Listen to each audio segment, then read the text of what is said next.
با عرض سلام به شما بینندگان محترم، با یه زنگ سلامت دیگه در خدمتتون هستم و مثل همیشه برای شما آرزوی تندرستی و شادکامی دارم. خب قبل از هر چیز در این ایام باستانی عید سعید نوروز هستیم و به نوبه خودم عید سعید نوروز را به شما بینندگان تبریک عرض میکنم و امیدوارم که همیشه شاد و تندرست باشید. هرچند هممون در یه شرایط خیلی غیر منتظره هستیم و با این مشکلات روز دنیا دست و پنجه نرم میکنیم، ولی بنده همچنان به این برنامه ها ادامه میدم و امیدوارم که شما هم به نحو بهتر استفاده خوبی را ببرید. قرار بود به خاطر سال نو خودمون برم استودیو و یه برنامه را در حضور دوستان برای شما ضبط کنم که متاسفانه به خاطر این ویروس کرونا استودیو ما هم تقریبا نیمه تعطیل شده و دیگه تو خونه و این ور و ور نشستیم و در پای اسکایپ در خدمت شما عزیزان هستم. امیدوارم که به زودی این مشکلات تموم بشه و بتونیم به روال عادی برگردیم همه از هر جای دنیا که هستیم.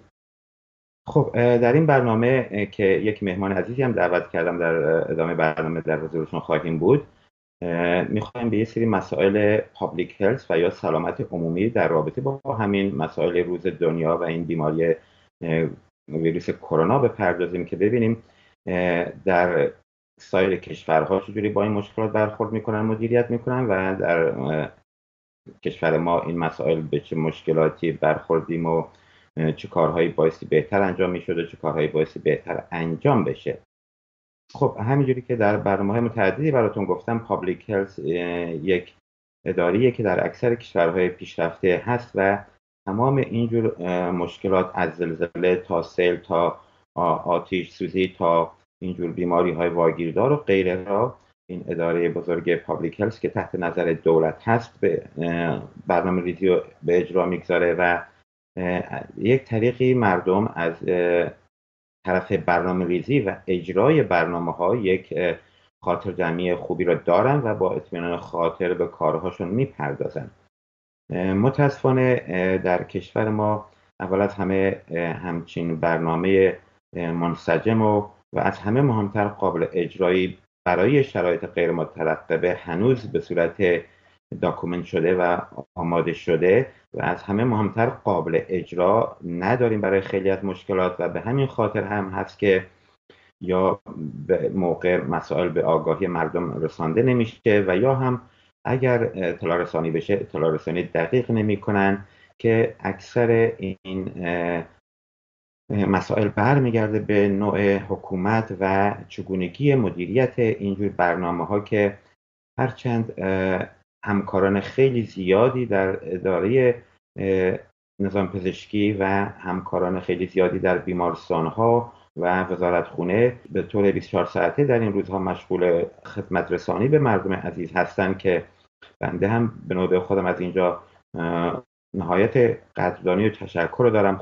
همه شاهد بودیم که در طی این چند روز گذشته و چند هفته گذشته این همکاران چجوری فداکاری کردن.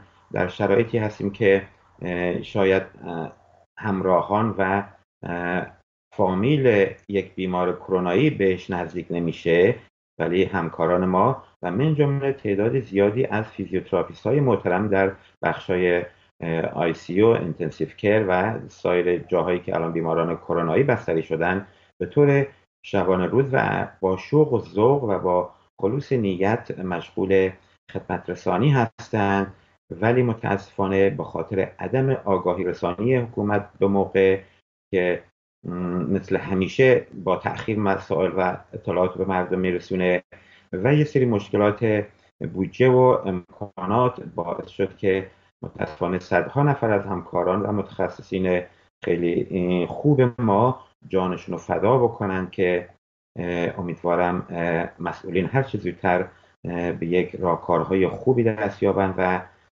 اطلاعات دقیق رو به مردم بدن. ببینید به طور مثال، حالا بنده خیلی مختصر در این مقدمه میخوام به این مسائل شروع بپردازم، ولی به طور مثال در کشورهای دیگه در همین انگلیس از یکی دو هفته پیش مسئولین اومدن و با شهامت اعلام کردن که احتمال مرگ و میر ما اگر در انگلیس زیر 20,000 نفر باشه ما کلامونو میندازیم هوا ولی یا در کشورهای فرانسه، ایتالیا اومدن آمار مرگ و میر رو به طور دقیق به روز رسانی میکنن و تمام اینا باعث میشه که مردم تکلیفشون روشن بشه. در کشور ما وقتی آقای رئیس جمهور ما بعد طبق معمول بعد 1 ماه میاد اخبار به اطلاع مردم میرسونه و اون موقع هم میگه داره مشکل حل میشه و تموم شده، خب مردم هم از اون ور میگن خب مشکلاتی که نداریم و اگه هم داریم یه عده خاصی هن، پس ما پاشیم بریم شمال، پاشیم بریم اصفهان، پاشیم بریم کنار دریا، چون خسته شدن تو خونه. و از یک طرف دیگه وقتی برنامه‌های اینجوری برای مدیریت بحران تهیه و آماده میشه، بایستی شما فکر هزینه بیکاری مردم باشین، فکر هزینه خورد و خوراک مردم باشین. در خیلی از کشورها غذا میبرن در خونه به مردم مسن میدن. یعنی یا از نظر بودجه آمریکا بیلیون ها دلار اعلام کرد که به تمام مردمش میده نفری یه چک، یا انگلیس همین چند روز پیش اعلام کرد که حتی افرادی که کارمند هستن که حقوقشون میگیرن به جای خود افرادی که شغل خصوصی دارن و یا کار و کاسبی‌ها و شرکت‌های خصوصی هم اجارهشون پرداخت میشه. حتی چند روز پیش اعلام شد که اجاره خونه افرادی هم که نمیتونن از پسش برمیان پرداخت میشه. پس ببینید متاسفانه مملکت ما یک جورایی فقط و فقط تا اینجاش هم که پیشرفته با خاطر همت و بردباری یه سری از همکاران رشته های نظام پزشکی و مسئولین که با نهایت سعی و تلاش در حال خدمت هستن به اینجا رسیده. ولی متاسفانه هر جایی هر مسئولی میخواد بیاد برنامه اجرا بکنه، از اون ور بایستی اول دستورش از یه اطلاعاتی بگیره. هر جایی میخواد یک بودجه تخصیص بده، یه امام جمعی از اول میاد میگه اول سهم ما رو بده، یا اینو اینجوری بکن، اینو به این 4 نفر بده، به اون 5 نفر نده. پس به هر بحث و به هر موضوعی که برگردیم تو کشور ما، یا اطلاعات پشت سرش نشسته دستور میده که انجام بده یا نده، یا یک آخوندی اونور میگه این بودجه رو به اینجا اختصاص بده یا نده. و نمیذارن وزارت بهداشت ما که آقای دکتر نمکی اونم که میخواد بیاد حرف بزنه بایستی اول سخنرانیشو یا حرفاشو مورد تایید 4 تا اطلاعاتی و 4 تا پاسدار قرار بده. در این ایام آخر سال نو و سال نو یاد حرف پدر خدا بیامرزم افتادم که 40 سال پیش وقتی انقلاب شده بود ما بچه اول ابتدایی بودیم، شعار میدادیم و خوشحال بودیم معمول همه ما. متاسفانه پدرم همیشه با اینکه آدم سواد بالایی نداشت ولی خیلی روشن فکر بود و روزی 10 دفعه این جمله رو به همون میگفت من میمیرم ولی یادتون باشه آخوند جماعت مال مملکت داری نیست، آخوند جماعت مال مملکت داری نیست. ما بایستی اینو تو گوش همه بکنیم. آخوند نمیذاره اطلاعات ما بره بالا، آموزش نمیده به ما، هیچ پیشرفتی نمیخواد مردم ما داشتن و از همه مهمتر به فکر خودشون هم به فکر مردم نیستن. و حتی بنده نمیخوام پیش قضاوتی بکنم ولی همین که راه ها رو نمیبندن، همین که شهرها رو قرنطینه نمیکنن، چه بسا که بعدشون هم نیاد یه سری از مردم ما آسیب ببینن. آقای روحانی میاد گزارش پایان سالش رو میده، در چند روز پیش تو اخبار همتون دیدین، هیچ اشاره‌ای به چند هزار نفر که تو آبان ما کشته شدن نکرد. پس ببینید فقط هم میاد 4 تا گل و سنبل رو بیان میکنه و به مشکلات مردمی که الان نون ندارن بخورن، کارگری که دست فروشی میکرده به خاطر این مسئله کرونا، یا کارمندی که چند ماه تو یه جای کار میکنه، کارگری که توی کارخونه کار میکنه پولی نگرفته، به اونها اشاره نمیکنه. به یه 4 تا متر جاده ساخته که شرمشون هم نمیشه بعد 40 سال هنوز میان وضعیت آموزش و کار و بیمارستان و راه و جاده و همه جا رو با 40 سال پیش مقایسه میکنن. خب بابا ببخشید یک بچه بی سوادم میذاشتن اونجا تو 40 سال 4 تا کارگر جمع کرده بود یه 4 تا متر جاده ساخته بود. پس اینه که افتخار نیست. افتخار اینه که شما الان نشون بدید تو این بحران چقدر مردم سالم میمونن، چقدر مردم میتونی کمک کنی. فکر خوشحالی این نباش که تو لندن و برلین و پاریس از تهران عقب افتادن تو 4 تا دستمال کاغذی و 4 تا ژل هایجین. اینا مدیریتشو دارن، پولشو میدن. همین دستمال کاغذی هم الان مطمئن باش 2 هفته دیگه به ایران هم صادرات خواهند داشت، چون تمام کارخونه هاشون رو چرخشش رو عوض کردن به تولید پرداختن. ولی مال ما بایستی 4 تا بسیجی تو مسجد بشینن یا 4 تا زن خونه‌دار بشینن ماسک تولید کنن و با الکل ژل بسازیم و مردم ما هم متاسفانه خیلیاشون بی سواد گذاشتیم تو این 40 سال، یا میرن الکل خودشون با الکل میشورن و الکل میخورن، الکل صنعتی که میمیرن صدها نفر، و یا یه سری هم اونجوری بار آوردین که میرن زری رو میبوسن و لیس میزنن، و یه سری هم میرن در حرم رو میشکنن که اگه همین 100 نفری که رفتن در حرم رو میشکستن یکیشون صدا میزد بیارین آتیش بزنین، اگه اینا 4 نفر معمولی بودن و در شرایط معمولی رفته بودن اونجا به هر دلیلی جلوی حرم اعتراض کرده بودن، شما همه رو به رگبار میبستین. پس ببینید مدیریت بحران، مدیریت نظام سلامت و مدیریت مسائل اجتماعی مردم نیاز به تخصص داره، نیاز به علم داره، نیاز به بودجه داره، نیاز به آگاهی و اطلاع رسانی و نیاز به صدا و سیما داره که یه افرادی مثل آقای رضازاده که 20 سال تو این حکومت میخوره میاد از صدا و سیما به طور خوبی نام میبره و بیان میکنه که اونم مطمئنا اطلاعات بالا سرش وایساده گفته یا اینجور بگو یا اگه نگه این کارو ازت میگیریم.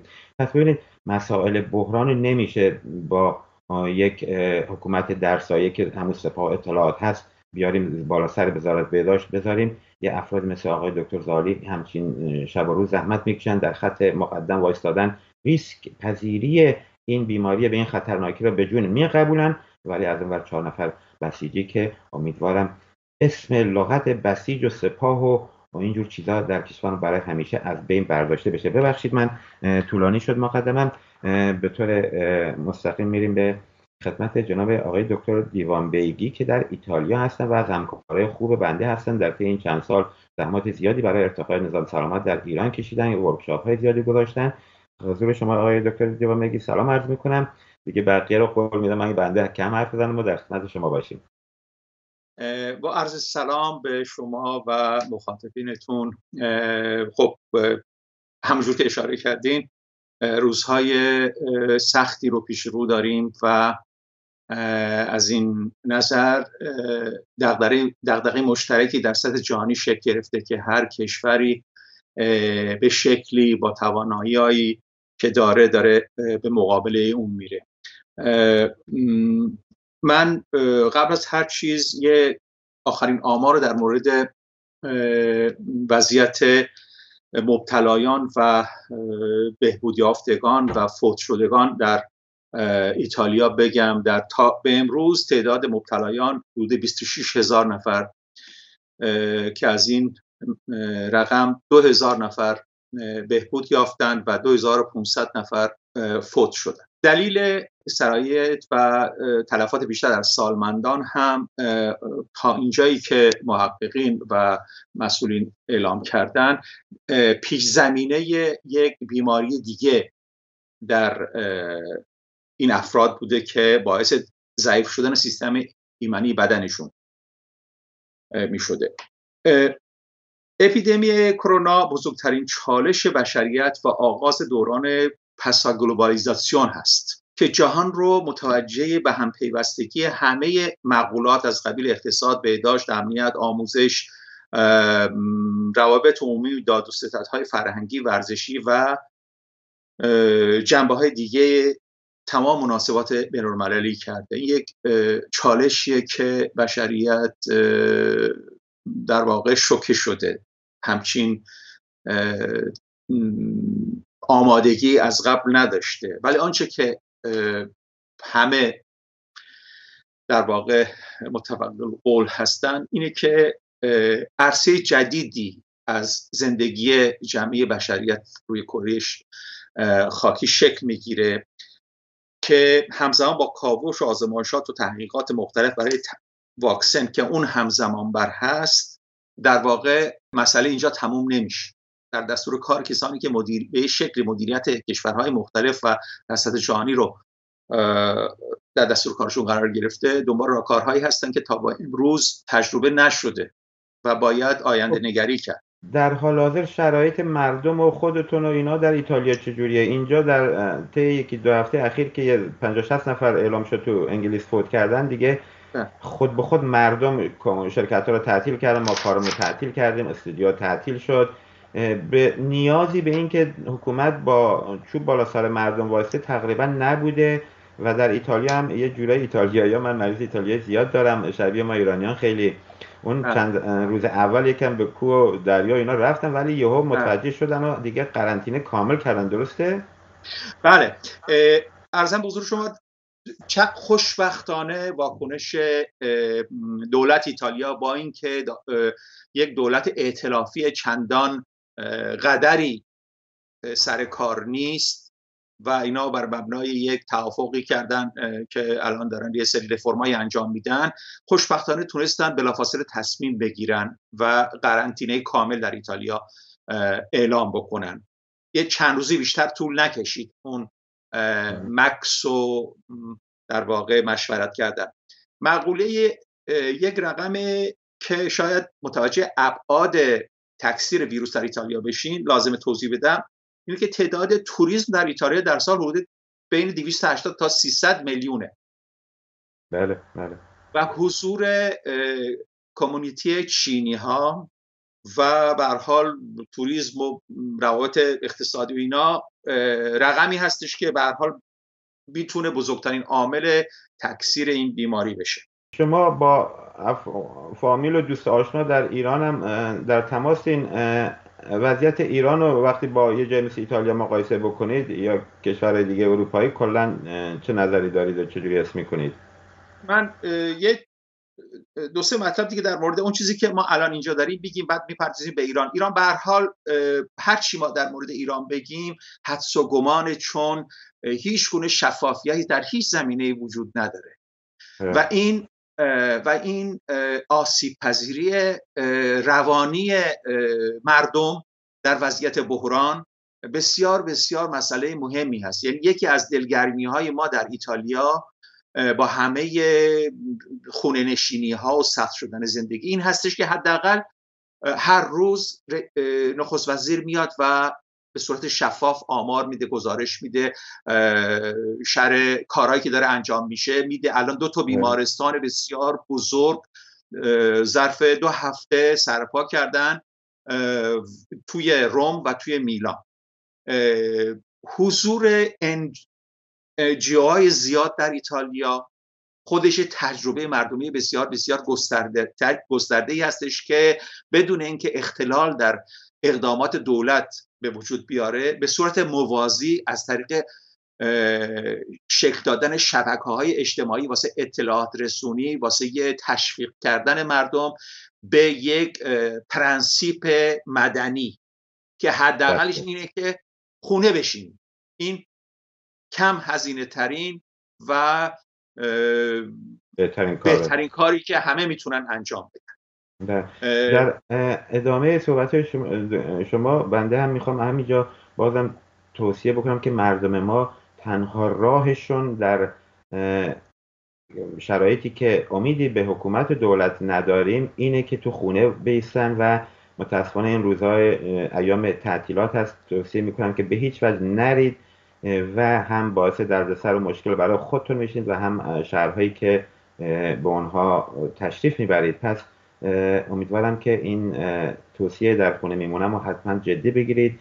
من خیلی خلاصه میخواستم فقط به 2 مطلب دیگه اشاره بکنم. یکی این که مثلا همزمان با اطلاع رسانی و گزارش روزمره، آمار و در واقع تشویق مردم به مسئولیت پذیری در مدل الگوهای رفتاری روزانه‌شون که واسه سرسامان دادن زندگیشون، حداقل کردن خریدها، بیرون رفتنها، به تعویق در آوردن تمام فعالیت‌ها و تشویق به انتقال کار در حد امکان به خونه و به تعویق انداختن تمام درمان‌های غیر اورژانسی، غیر ضروری. همزمان با این جز قرنطینه کامل کل کشور، از دیروز هم تمام مرزهای کشورهای اروپایی بسته شده. غیر از مواد غذایی و چیزهای دلایل درمانی دیگه مردم نباید از خونهشون بیان بیرون و یه دونه سرتیفیکیت هایی هستش که باید اون رو چاپ کنن تو خونه، مشخصاتشون رو با مسئولیت شخصی بنویسن، چرا دارن میرن بیرون و امضا بکنن که قابل پیگرده. یعنی اگر بی خود بخوام بدون هیچ دلیلی بخوام برن بیرون اینا. این هم از کارهای مهم دیگه که دولت کرده به تعلیق در آوردن تصویب یه سری از بسته‌های حمایتی در زمینه اقتصادی و اینها به تعلیق در آوردن پرداخت‌های مالیاتی، اقساط‌های وام مسکن، بانکی و دیگر اقداماتی که به هر حال یک حداقل امنیتی به اینها میده از نظر روانی که در واقع طرد نشدن و دولت و مدیریت مملکت دنبال کارهایی هستش که یه جورایی زندگی رو سر و سامان بده در اسرع وقت. اون چیزی که این واقعیتی هست که در ایتالیا درش هستیم، زندگی میکنیم و الان ابعاد جانی گرفته و یه جورایی همه به آینده دارن فکر میکنم. بله و فکر میکنم در خوشبینانه ترین حالت ما تا ته 2020 درگیر این قضیه خواهیم بود، چون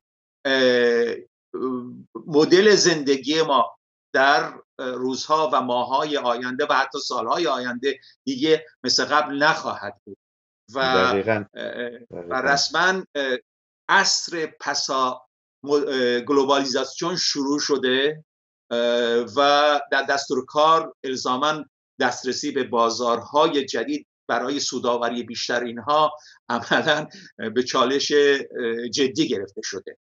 پرانتز ایتالیا رو اگر من ببندم، اون چیزی که مربوط میشه به ایران، خب خودتون بهتر از من میدونید و ما متاسفانه در فامیلم 2-3 تا تلفات داشتیم و واقعاً به هر حال مرگم جز زندگیه، نه به خاطر فوت کسی، ولی چقدر این پریشانی و این بیچارگی مردم به خاطر نداشتن یه رفرانسی که حداقل اطلاعات، حداقل امنیت روانی رو بهشون منتقل بکنه و با وقاحت حدود 1 ماه خورده‌ای مسئله این اپیدمی و این ویروس رو کتمان کردن که به یک شکلی مردم رو بکشونن به پای صندوق‌های رای.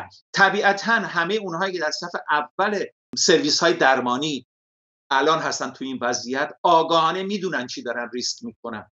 خیلی تلفات داشتیم و عمیقاً از نظر انسانی قابل تحسین این، ولی خب مملکت رو که نمیشه امام زمانی و نمیدونم با ایثار و با انشالله ماشالله گردون. آخه 40 سال این داستان ادامه داره. متاسفانه دکتر دیوامگی کاملا موافقم با شما، حرفا زیاده و وقت برنامه‌مون 1-2 دقیقه بیشتر نمونده. فقط در آخر برنامه توصیه که بینندگان عزیز میکنم که در اولا سعی کنید تو خونه بمونید و تو خونه هم بیکار نشینید. حداقل روزی 1-2 ساعت تمرین و ورزش برای خودتون مهیا بکنید و انجام بدید. اگه بلد نیستین برین سایت‌های بنده در یوتیوب هست، ورزش کمر، ورزش شونه، ورزش گردن، ورزش پا. همون تو خونه سر پا وایستین، راه برین 1 متر بالا پایین خونتون و ورزش یادتون نره و ورزش روحیه میده بهتون، بدنتون از نظر فیزیکی سلامته و دپرس نمیشین، استرس براتون بر نمیداره. به هر حال این مشکل جهانیه و امیدوارم که هممون با همدیگه بتونیم کمک‌های خوبی به همدیگه بکنیم، چه از دور و نزدیک، که این مشکل رو پشت سر بذاریم.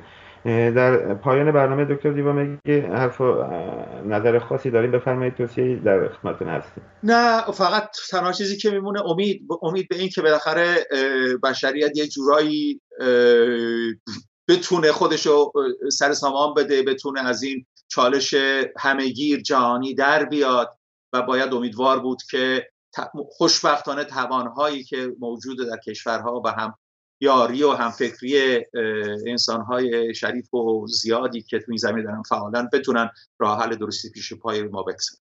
تشکر میکنم از اینکه دعوت کردیم در برنامه‌تون. خیلی ممنون که تشریف آوردین، زحمت کشیدین، از راه دور با اسکایپ در برنامه شرکت کردین. بنده از چند وقت پیش آقای دکتر رو می‌خواستم دعوت کنم که متأسفانه فرصت نشد. به هر حال بینندگان عزیز به آخر برنامه میرسیم. امیدوارم که برای ایام تو خونتون برنامه‌ریزی کنید، ورزش و فیلم و درس و مسائل مختلف. امیدوارم که سال 99 سالی پر از شادی و سلامتی و موفقیت برای هممون باشه و از راه دور میبوسمتون و سالی پر از شادی و سرحالی را برای شما آرزو میکنم. روزگار خوش و ایام بکام. با اتفاق دکتر دیوانبگی از شما خداحافظی میکنم تا برنامه بعد و هفته بعد. خدا نگهدار.